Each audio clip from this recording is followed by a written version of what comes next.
Introduction to Early Asian Migrants to the U.S. The assumption that people live out their lives in one place no longer underlines the reality of most people around the world. The growing number of transnational migrants and their experiences characterizes the 21st century reality.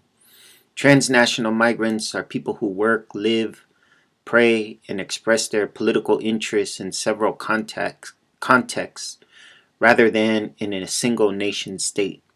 Some will put down roots in a new or host country, maintain strong homeland ties, and belong to religious and political movements that span the globe.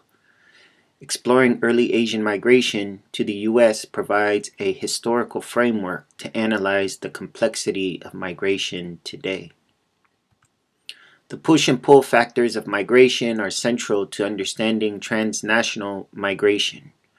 Push factors are the conditions in the home country that push their populations to immigrate or to leave the country of origin. Common push factors can be poverty, war, political corruption, religious persecution, unemployment, lack of civil rights, etc. Pull factors are the conditions of the country of destination that encourage people to migrate to that specific country or area. Common pull factors can be opportunity, employment, better living conditions, political asylum, etc. Push and pull factors apply to all migrants, not just Asian migrants. And while each migrating group has unique experiences and conditions, the common push and pull factors have relatively remained common and constant throughout time.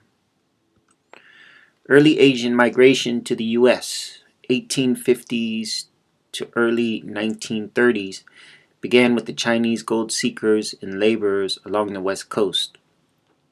Japanese, Korean, East Indian, primarily Sikh, and Filipinos followed.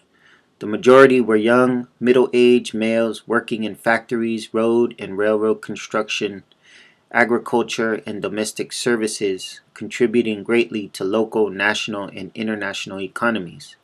While Asian women did immigrate to the U.S., their numbers were low in the early years, but eventually increased when U.S. immigration laws began to relax. Ethnic enclaves such as Chinatown, Japantown, Little Korea, and Manila Town dotted throughout rural and urban areas of the West as a result of internal cultural affinity and external racism.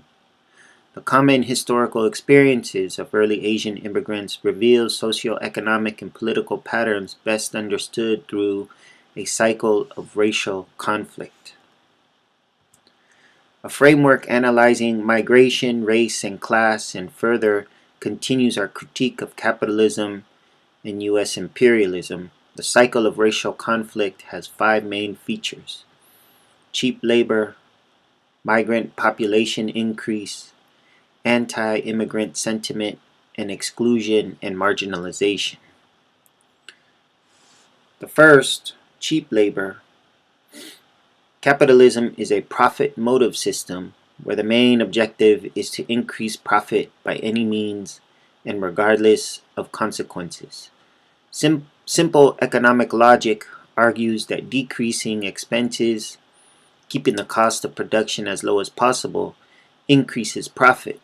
In most industries, the cost of labor, wages, benefits, working conditions, and work hours is the most expensive line item.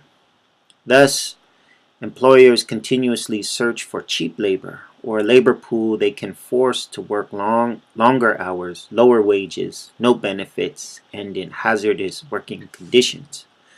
Strong labor movements throughout history have forced employers to negotiate the terms of labor and service with their employees. Most industries and local governments did not allow immigrant laborers, non-white immigrant laborers in this context, to form unions, and consequently allowed employers to dictate lower wages, longer work hours, hazardous working conditions, and the denial of any benefits. Therefore, cheap labor became synonymous with immigrant labor. Population increase.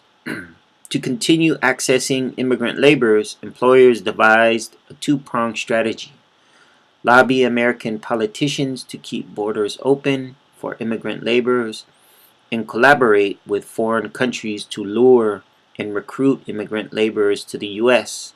As a result, that specific immigrant population increases dramatically in a particular area, such as the West Coast, in a specific industry, such as agriculture, railroad construction, and factory work, and during a specific period of time. Number 3, anti-immigrant sentiment. This dramatic increase in the immigrant population creates a pattern of backlash or strong anti-immigrant sentiments. The white working class feels threatened by the physical presence and economic competition of others and begin arguing a righteous claim to land, jobs, housing, etc. This anti-immigrant sentiment is reflected in comments like, "California is for whites only. They're taking our jobs. They're stealing our women. They cannot assimilate and can never become American. They're draining our resources." Number 4, exclusion and marginalization. While the capitalist class argues for open borders to serve its interests, the white working class struggles to keep them closed.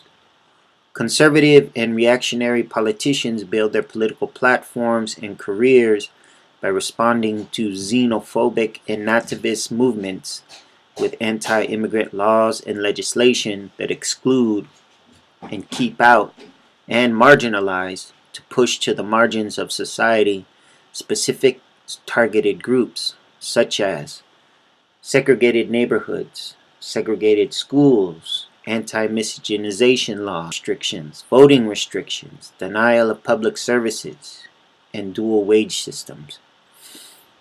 These are examples of institutionalized racism or privileges guaranteed to some, in particular whites, but denied to others, non-whites. Thus, America allowed non-white immigration for economic reasons, but excluded that same group socially and politically. Or better, non-whites were allowed to enter as cheap migratory laborers and members of a racially subordinated group, not future citizens of American society. Take note that this is a cycle. When one immigrant group is excluded entirely, industries experience a labor void, and employers are forced to import another group of immigrants to fill that labor void. For example, anti-Chinese sentiment resulted in the 1882 Chinese Exclusion Act that barred Chinese laborers from entering the U.S. Employers redirected their efforts to Japan and began importing Japanese laborers. And as a result, the Japanese population increased dramatically, and the anti-Chinese sentiment became an anti-Japanese sentiment, manifesting in a series of marginalizing and exclusionary laws.